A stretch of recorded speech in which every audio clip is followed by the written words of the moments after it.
So, welcome everybody to Rust Hungary, the third meetup. Thank you everyone for joining us for tonight.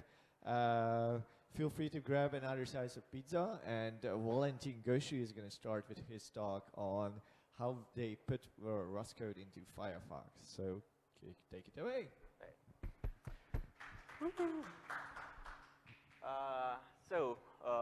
I'm Valentin. I'm originally from Romania, but now I live in Sweden. And I work at Mozilla. I'm on the networking team.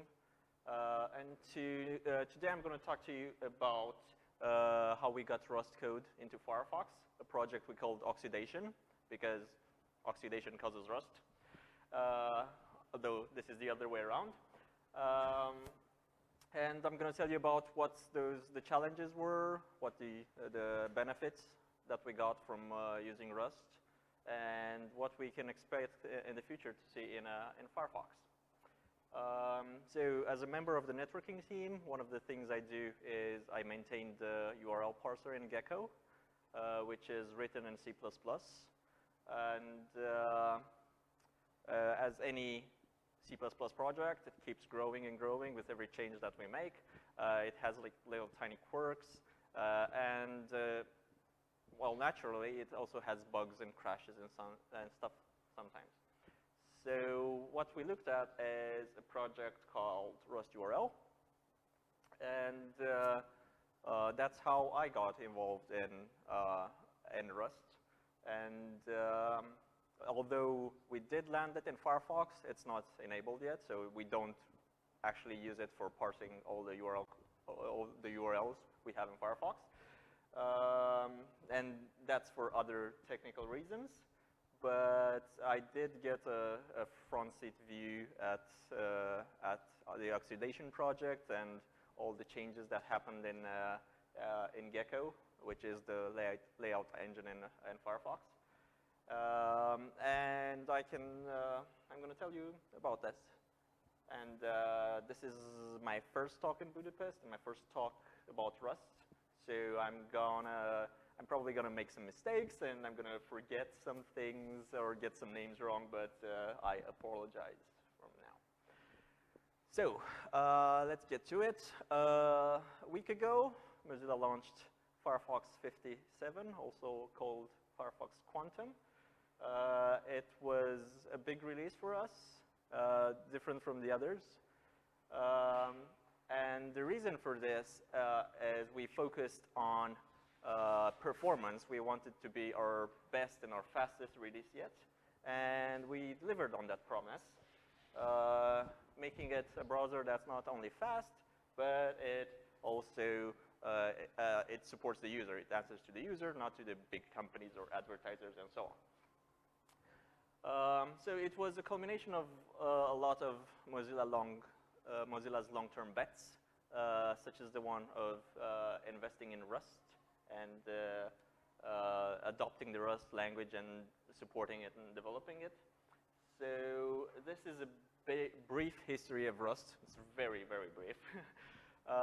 Some of you may know it, some of you may not. So it all started in 2006 when its founder, Graydon Hoare, he was working it on, he started it by himself. He worked on it for a long while, like 3 years. And in 2009, Mozilla started funding the project and got more research engineers and interns to work on it full time. So it's only in 2012 when we first got Rust C, which is a self-hosting compiler. So the Rust C compiler is written in Rust. Before that, the Rust compiler was written in OCaml. And if you have the curiosity and if you don't know what Rust looked at that point, it's a lot weirder than it looks today. They had like 3 types of pointers, like the thing we know today as box pointers. There was a garbage collector pointer and like various other things. They had green threads, like they called tasks, and yeah, and a lot of weird syntax that that's not there today, thankfully. And it was in 2015 that the first version of Rust, Rust.0, was released, while the latest one is Rust 1.21. So Rust gets a release every 6 weeks, just to keep up with fast development. Like developers nowadays, they ask for more features, the features they really, really want, and they want them in Rust yesterday, so it has to be really fast. So what's that, you ask? Why did Mozilla want to fund Rust development? Well, the answer is fearless concurrency. I'm just going to read this out. A folk definition of insanity is to do the same thing over and over again and to expect the results to be different. By this definition, we in fact require that programmers of multi-threaded systems be insane. Were they sane, they could not understand their programs. That's the whole point of putting Rust in Firefox, because we want multi-threaded programming is so hard. It's insane to think that you can actually do multi-threaded programming without any errors and make it work properly. So the point of Rust is, oh, let's make multi-threaded programming work for developers who are not really insane. So the main purpose of this was as a building block for the next generation of browsers. Parallelism is something that's available right now in most CPUs, most modern CPUs, and even phones now have, I know, 5, 10, well, it's an even number, so it's like 4 or 8 or 16 cores or stuff like that. So, and software doesn't really keep up with that. Most software nowadays isn't capable of taking advantage of all the features we have in hardware, which is kind of sad. So the first step of getting getting browsers to work better by using Rust was Servo, which started in 2012, so a long time before Rust 1.0. So that kind of meant they had to keep up with the changes in the Rust compiler. So every couple of weeks, they needed to start using a newer version of Rust, which kind of fix all the stuff that broke. Thankfully, that's not the case now, because Rust is backwards compatible, and it's just fine. So Servo is the next generation layout engine. And lots of people way smarter than I am worked on the architecture and the code, and they wanted to see what you could do when you weren't constrained by lots of old code that was written a long time ago, and they weren't constrained by not breaking the browser, because if we tried to do that at the same time in Firefox, there would have been a lot of issues with compatibility. So they just wanted to see what you could do if you weren't scared to try it. And that's the thing, because some people have said, oh, do you actually want to rewrite Firefox in Rust? And the answer is no, because we can't do that. It's millions and millions of lines of code. And the best way of doing it is to have a targeted approach and only change and replace the large blocks of it with parts that we've already tested in Servo, and we're sure that they work really, really well. So we get to today, where the Servo code actually lives in the Gecko tree in Mozilla Central. And that's happened this year. And it takes us to last week, when in Firefox 57, we launched Firefox Quantum, which contains a big feature which is called Stylo, which is the CSS engine that's actually written in Rust, which is great. So this is the Oxidation project. It actually started around February 2015, so a bit before the Rust 1.0 release. And lots of teams at Mozilla were interested in doing something in Rust. We recognized the benefits of it, and we made a list of things that we could do. So the first one to land Rust code in Firefox was Ralph Giles. He was on the media playback team, and what they wanted to do was to get rid of their dependency on libstagefright, which is used for parsing MP4 video. The reason is that in 2015 or around that time, they had like 10 major security bugs in libstagefright, so that was obviously a problem, and you don't want to depend on the fact that that project is secure, because it wasn't. So what they did was write a project called MP4 parse Rust, and yeah, they put it in Firefox. A big task was changing the build system to call rustc for Rust files, and figure out how to test it, how to make sure that something doesn't break, and that's the reason why for a long time they ran libstagefright and the Rust code. They run both of them to see if they get different results, because for some reason people get really angry when their browser can't play videos on the internet. I don't know why. Yeah. So they added telemetry to see how often it happens that they get different results. They also had to change. A very different thing was when we got crashes in the Rust code, because the stack trace, when we collect them, when you submit the stack trace, because it happens, was very different, and we didn't have symbols for them, which was quite confusing.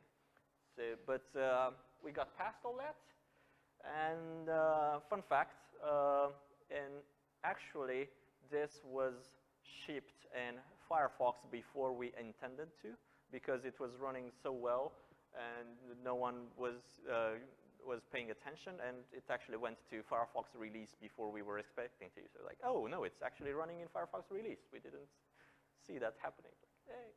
But yeah, and that happened in Firefox 47 or 48, so it's quite a while, like a year ago of running Rust codes in your browsers. Yeah, so it was very good, very robust code. And yeah, down.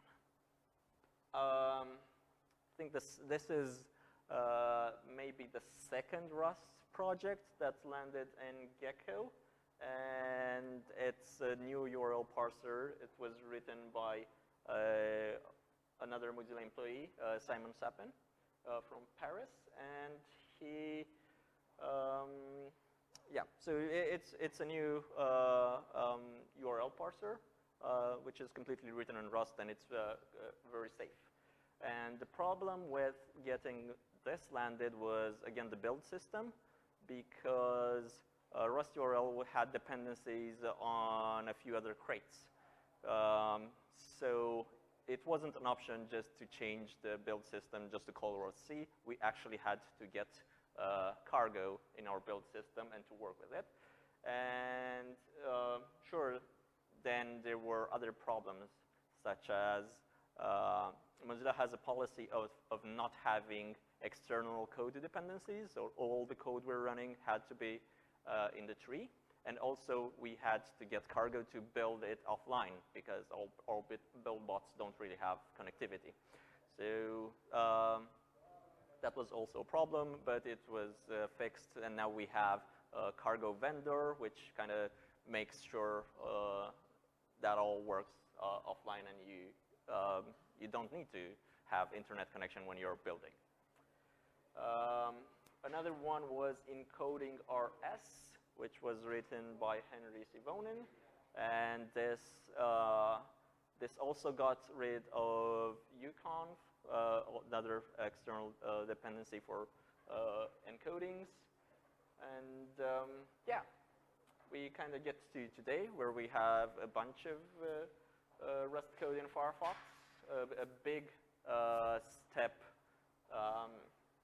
this year, a major milestone was in Firefox 54, we actually started requiring the Rust compiler in order to build Firefox. So before, you could set a flag so you can build Firefox without Rust, but starting then, we got all in and said, no, from now on, you're required to have the Rust compiler on your system when you're building, and we're also tracking individual Rust releases, so kind of every Firefox release corresponds to a Rust release, so you can get the latest features.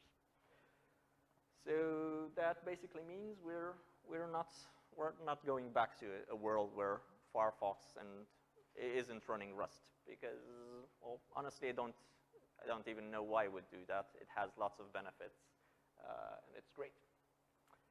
So, oops, again. Yeah, so, and the last major milestone was importing Servo into Mozilla Central, where it now lives, and from now on, we're gonna see it. We're gonna see a lot more features of Servo make their transition to Firefox, which is just great.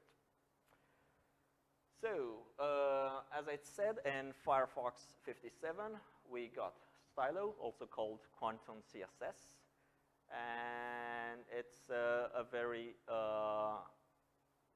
cool feature because it uses all the parallelism and concurrency that we get with Rust. It also takes and the rule tree from Firefox and lots of other I don't know, architecture decisions from other browsers, and it kind of puts them together to make a really, really fast CSS engine. And could we have done it without Rust?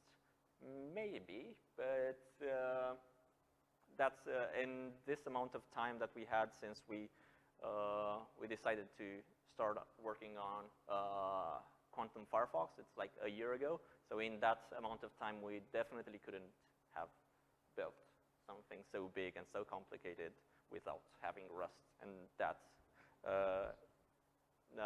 certainty that, wait, it's not going to crash, it's all going to go just fine, and we're not going to have data races turning into security bugs. So it got landed in 57, as I said, and at the moment it's not running on Android, but starting with Firefox 59, it's going to be enabled there too. So it's, yeah, again, a major breakthrough. And in another couple releases, we're going to get WebRenderer, which is doing kind of the same thing as Tylo, but this is for displaying the screen. And instead of using the parallelism of the CPU, it's using actually the GPU.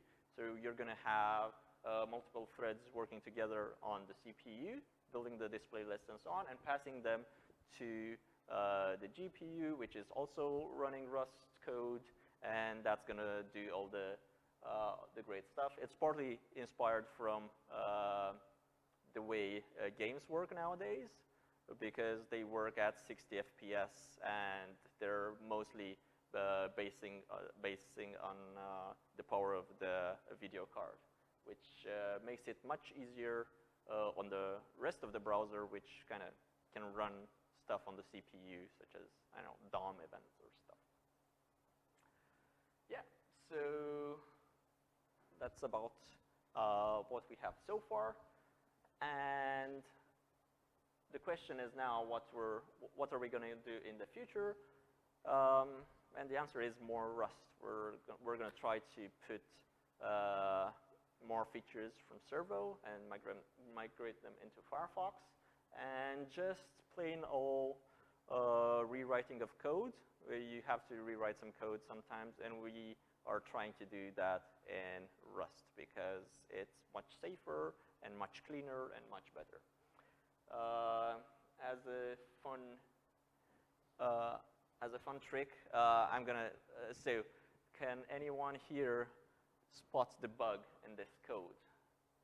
Because so this is C++, and we have a method getChunkIndex, which looks at a pointer called mchunk, and if we have an mchunk, we call the method index on mchunk. Otherwise, it returns -1. So can anyone tell me what it will return when mchunk is null? No. It would be -1, but it's actually, oops, sorry. No, it's that number. Let's say, fuck. Yeah, that is -1. That's -1 on 32 bits, unsigned. So that's the problem, because index was an unsigned 32 bits, and that's a ternary operator, which kind of said, oh, these need to have the same type. So it kind of, so it makes -1 also be an unsigned 32 bits. And when it returns it as an N64, we get that number. And that's one of the most interesting bugs I've seen, because it's so simple, yet extremely hard to figure out. So we have static analysis in the tree, and that didn't pick it up. The warnings from the compiler, nothing. Because, yeah. And we can look at the Rust way of doing things, which is it's much better. So you actually know here what you're doing, and because of the very strict enforcement of types, it actually works properly, and that code couldn't happen that way in Rust. There's a bunch of other mistakes you could do in Rust, but that one is not one of them. Yeah. So that's about it from the Rust side and Firefox. If you are interested in what we are doing, you can always watch the mailing lists and go to that URL, which is whatcanidoformozilla.org, which has lots of resources for every programming language that you may know. And even if you don't know any programming languages, there are still lots of stuff you can do for Mozilla. The most important thing is to use and report bugs in Firefox, because that's the only thing where we don't have enough people in the world to do. And you can contribute to our project. So in Firefox, we have mentored bugs. So if you want to rewrite some simple functions in Rust, just let me know, send me an email, or hit me up on Twitter, and I can easily find some of them for you. And you can also contribute to the Servo and Rust projects on GitHub. They have issues labeled easy. So yeah, there's a bunch of them to pick from that. So that's about it. This is the link to my slides. If you want, there are a bunch of links in the slides if you want to learn more. And that's the wiki page for the Oxidation project, where you can see all the related bugs, and you can watch them, and all of the other projects that we are currently doing in Rust in Firefox. So, any questions? Yes? So, when Firefox Quantum came out, Mike? Thank you. Okay, so when Firefox Quantum had been released, there is a Facebook group for mobile developers that I'm following, and one of the group members posted it. And I had this question that he couldn't really answer properly. Do you have any sort of statistics or data just regarding how significant is the reduction in number of crashes due to the introduction of Rust into Firefox? We do have crash stats, but I don't know if you can correlate them for that there's crash reductions because of Rust or because other people are busy fixing crashes. But it's all public. It's called crashstats.mozilla.org. You could go crash.stats.mozilla.org, and you can see like which are the biggest crashers in Firefox and how the crash number oscillates from release to release and so on. So we don't know by how much we reduce our crashes because, well, we can't know. We can't be in two realities at once and see how bad it would have been otherwise. But we trust like the number of crashes we see in Rust code is, well, they're not actually crashes. They're like assertions at most. So that's it. Sure. Yeah. So I see that you can write Rust code and interact with Python and other stuff, but it's mostly based on that you write very simple functions which you exported with some handling disabled or so. But how do you interact with C++ with some, I guess Gecko has lots of templated classes. Right. That is a challenge indeed. And one of the ways of doing it is you write wrappers. So you have C++ objects that actually wrap and treat, just call those methods on objects, right? And that's one way of doing it. Stylo also does something, they have a binding generator, which kind of maps C++ structures to Rust structures. And then you can this is for speed, so you can kind of export the data from Rust, and you just call a Rust function, you get that data, and then just look in that structure and get all the data you're interested.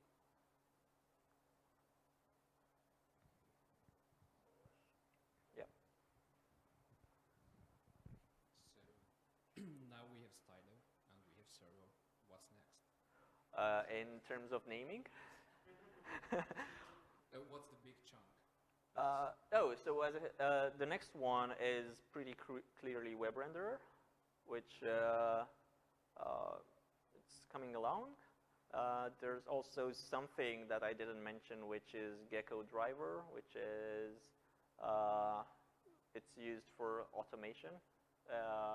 There's I think it's a spec or something called WebDriver, which is to automate stuff. You automate the browser for testing your website and stuff. Thank you very much, Valentin. Thank you.